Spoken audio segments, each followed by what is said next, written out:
Good day sa inyo, Paski Fam. May nakuha na tayo first booking natin today mula sa Cabuyao papuntang Muntinlupa. Ang delivery fee niya is 917. Currently papunta na tayo dun sa pick up point. According to customer, 8 pieces lang na pinolik board. Time check, tayo ay nasa Calamba, 10:45 AM. Punta na natin tong pick up point na to. Update ko kayo mamaya guys pag na-pick up na natin.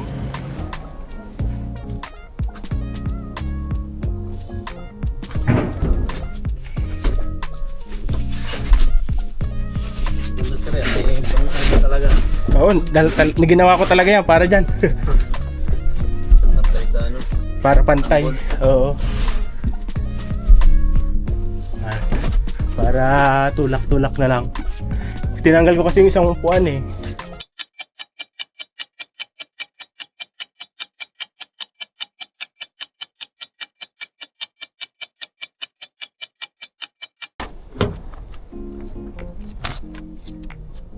So yan guys, nakuha na natin yung first booking natin. 6 na peraso ng pinolik board. Tapos try natin kung makakakuha tayo ng dagdag booking. Sana makakuha. Tapos according ko ma'am, yung sa drop off, sagot naman na daw yung toll fee niya, alam na daw yun. Tapos may dadaan na lang tayong resibo dito sa may flying V. So ayan guys, nakuha na natin yung resibo. Ibibigay natin dun sa pag-delivera natin. So time check, 11:23. So 10:47 natin ito nakuha. So try natin kung makakakuha tayo ng ng pansabay, yung along the way lang. So yan, time check, 11:33 na. Nandito tayo ngayon sa may Calamba. Wala masyadong pumapasok na booking, medyo limitado lang.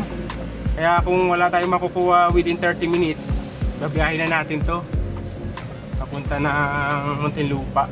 So nag-standby muna tayo dito sa Walter Mart, Calamba, sa parking nila para iiwas huli tayo. Tapos hintay tayo ng booking dito kung may makukuha tayong booking. Sana may makuha tayo. Siguro mga 30 minutes lang. Pansabay papunta ng Muntinlupa. Tawagan din natin yung tawagan din natin yung tanungin natin kung wala silang break time. Hello, good morning ma'am. Lalamog po ma'am, nasa akin na po yung 6 na pinolik board. Sige po. Ma'am, tanong ko lang ma'am, yung sa toll fee, okay lang ba magto-toll fee ako? Expressway? Expressway po. Apa. Ma'am, tanong ko na rin ma'am, may break time po ba kayo dyan ma'am? Kasi baka dumating ako ng break time eh. Well, Meron po, 12 po. break time, 12 to 1? Opo, 12 to 1 po. So hindi na rin ako aabot kasi. Sige ma'am, maya-maya po mga before 1 mapunta na ako dyan. Dadating na ako dyan. Sige po. Okay, salamat. Sige po. So yan, nakausap natin si Madam. Sa according sa kanya, meron silang break time sa office nila, sa area nila siguro hanggang alauna daw, 12 to 1. So meron pa tayong oras para maghintay. Ngayon, dahil 11:40 na at marami ng break time dito sa Calamba, meron tayong 1 oras at kalahati. Oo, mga ganun. Para maghintay ng booking. So alis tayo siguro dito mga 12:30. So guys, ito yung mga ganitong booking. Yan. Mga paabono. Hindi ako kumukuha ng mga paabono eh. Big scallop with veggies. Ayan o. 2-3 yung niya, tapos 450. Calamba to Calamba lang.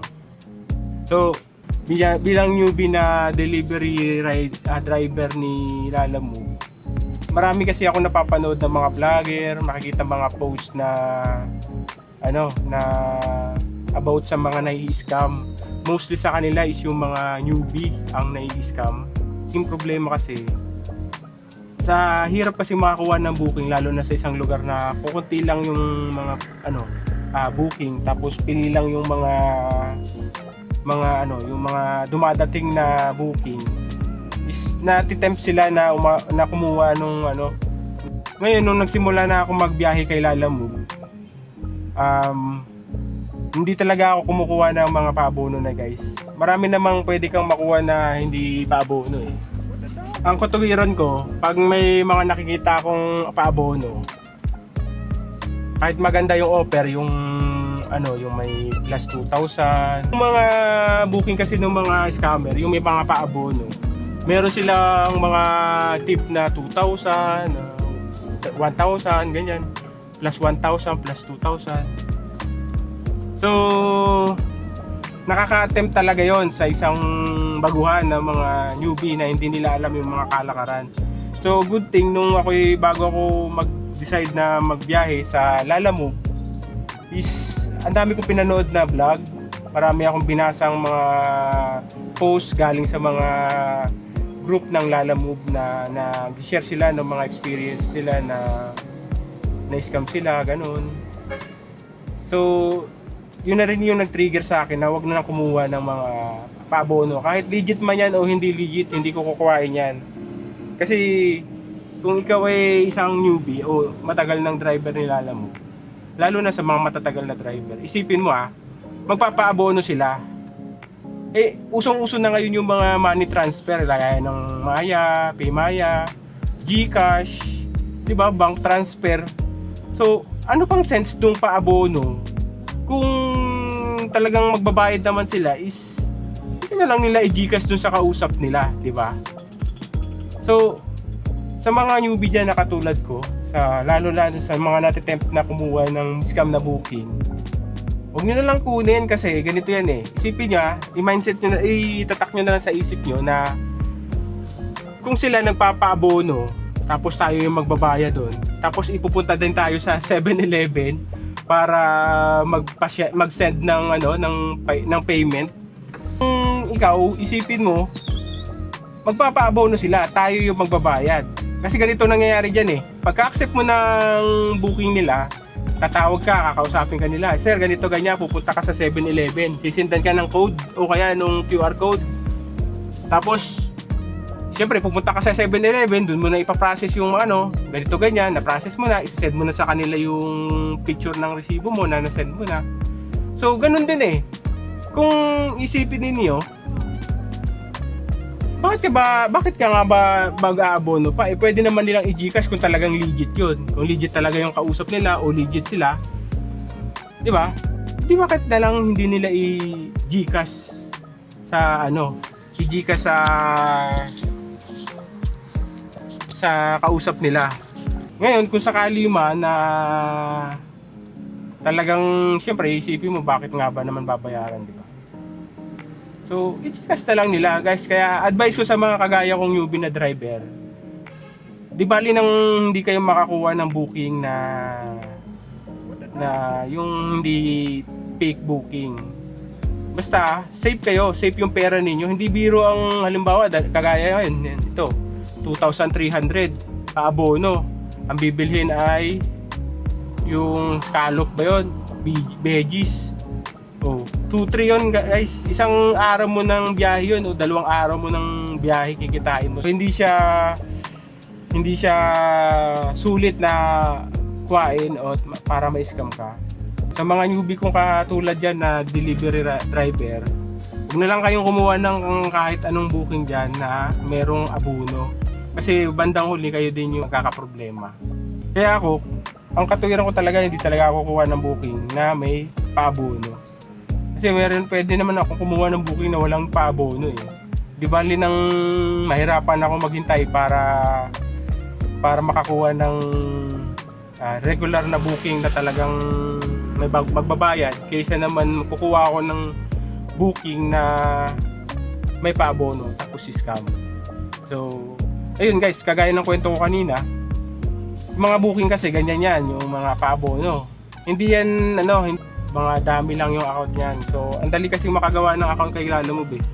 May mga may mga uri kasi ng scam. May halimbawa, yung isa, yung common na nangyayari dito kay Bakla, yung papapuntahin ka ng 7-Eleven, tapos doon ka magbabayad ng payment na hinihingi nila. Tapos after nun, pagka bayad mo at nabayaran mo na sila, pagpunta mo doon sa drop off, wala kang makokontak na kahit sino doon. Tapos pag tinawagan mo uli yung nakontak mo na kausap mo bago ka pumunta sa 7-Eleven, wala na, nakablakan na doon, napakinabangan ka na niya.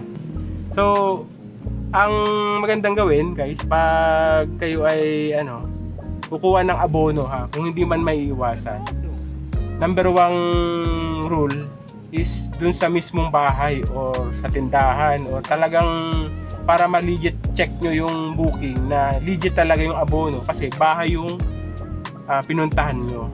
Tapos kung sakaling yun nga, kung sakaling hindi magkaigi dun sa drop off, pwede nyo ibalik yung items dun sa sa bahay. O kung simula nung naglalamove ako, hindi talaga ako kumukuha ng mga paabono guys. Talo kayo dyan. So dito lang tayo sa sa mga booking na walang abono, at least 'di ba? Kikita ka. Tapos makakausap mo naman yung legit, kung legit na may pick up at legit na may drop off. So dahil alas 12 na, 11:53 time check. 11:53 kakain na tayo guys. So ayan guys. Ito, kain natin. Beef tapa. Tapos may kanin lang yan. Okay na yan, tanghalian natin guys. Update ko kayo guys pag may nakuha tayo mamaya na booking. Ayan guys, may nakuha na tayong isang booking. Huling lang siya, papunta din Muntinlupa. Bali dalawang booking na natin. So time check natin is 12:33. Saan na natin? Update ko kayo pag nakarating na ako doon mamaya.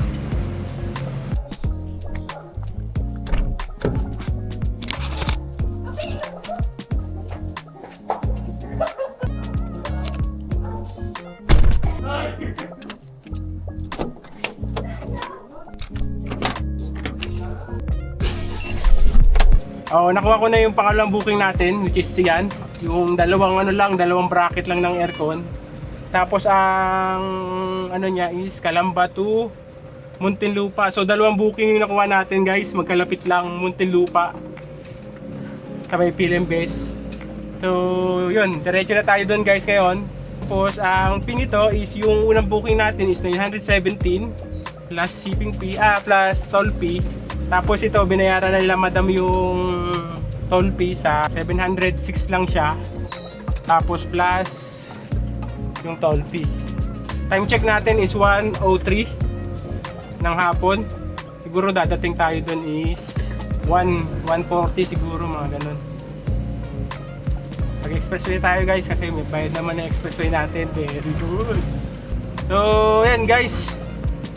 Nakapagpa-full tank na tayo. Zero natin tong gauge natin para malaman natin kung ano yung magiging consumption natin ngayong araw. Tapos nagpa-load na rin ako sa RFID.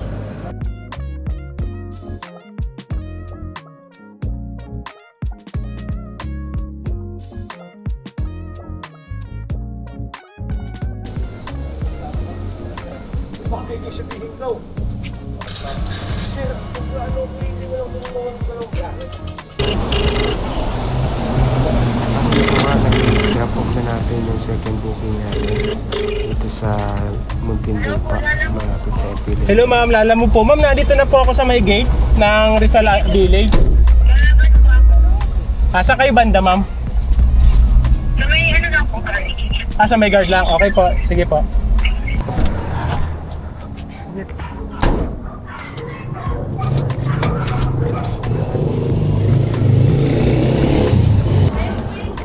Ha? Bubuhatin ko ba? Kaya mo po. Wala kasing helper dun sa booking eh. Wala kang kasama dyan?